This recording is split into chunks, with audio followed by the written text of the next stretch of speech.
Alleppey house boat से झील को निहारने का उठाएं आनंद। पूरा केरल ही वैसे तो अत्यधिक खूबसूरत है और यहाँ प्रकृति ने जी भरकर खूबसूरती लुटाई है।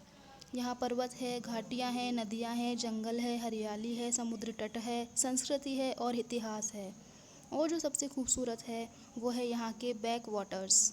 यूँ तो पूरे केरल में ही बैक वाटर्स मिल जाएंगे, लेकिन अलेप्पी सबसे ज़्यादा प्रसिद्ध है। यहाँ बैक वाटर्स का जो रूप देखने को मिलता है वो पूरे केरल और पूरे भारत में अन्यत्र कहीं देखने को नहीं मिलता। अलेप्पी को अब अलप्पुझा भी कहते हैं। यहाँ दो मुख्य झीलें हैं, पुन्नामाड़ा और वेम्बनाड। ये दोनों झीलें और इनके आसपास का क्षेत्र आदर्श बैकवाटर का निर्माण करते हैं। पश्चिमी घाट से पहाड़ियों से जो नदियाँ आती हैं उनका पानी समुद्र से मिलने से पहले इन झीलों में मिलता है और ठहर सा जाता है। समतल भूभाग होने के कारण यह पानी दूर दूर तक फैल जाता है। इस पूरे फैलाव को बैकवाटर कहते हैं। यहाँ झीलों, नहरों, जमीन और द्वीपों का घना सा जाल बिछा है। पुन्नामाड़ा छोटी झील है और अलेप्पी शहर इसी के किनारे स्थित है, जबकि वेम्बनाड बहुत बड़ी झील है और कोच्चि से कोट्टयम और अलेप्पी तक फैली है। दोनों झीलें आपस में नहरों के माध्यम से जुड़ी हैं। इन नहरों और झीलों में नावों से आवागमन होता है। यहाँ का समतल भूभाग, नहरों के किनारे, नारियल के ऊंचे पेड़, धान के खेत, नीला आसमान पर्यटकों को बहुत पसंद आते हैं। अलेप्पी का मुख्य आकर्षण हाउस बोट है। हाउस बोट अलग अलग साइज़ की होती है, 1 कमरे से लेकर 10 कमरों तक। आप हाउस बोट्स में ठहर भी सकते हैं।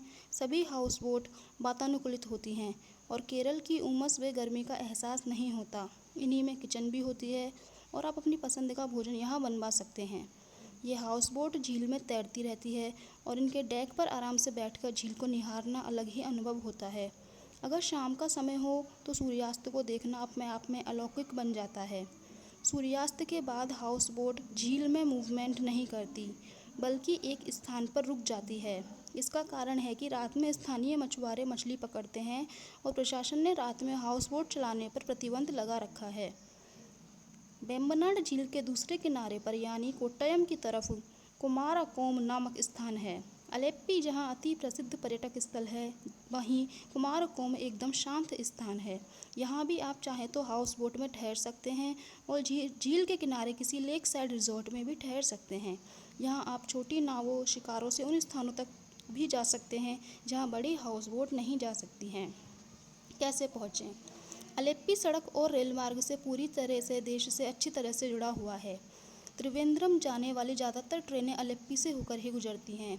नज़दीकी हवाई अड्डा कोच्चि है, जो अलेप्पी से 60 किलोमीटर दूर है। कहाँ ठहरें? अलेप्पी में हर बजट के होटल और होम स्टे उपलब्ध हैं, लेकिन ज़्यादातर लोग हाउस बोट में ठहरना पसंद करते हैं। आप हाउस बोट की बुकिंग ऑनलाइन भी कर सकते हैं और यहाँ आकर भी कर सकते हैं। आप चाहें तो कोच्चि में भी ठहर सकते हैं और दिन भर अलेप्पी घूमकर शाम को वापस लौट सकते हैं। कब जाएं? अलेप्पी कभी भी जाया जा सकता है। दिसंबर और जनवरी में जाना थोड़ा बेहतर है। यहाँ मानसून में भी जाया जा सकता है। Thank you.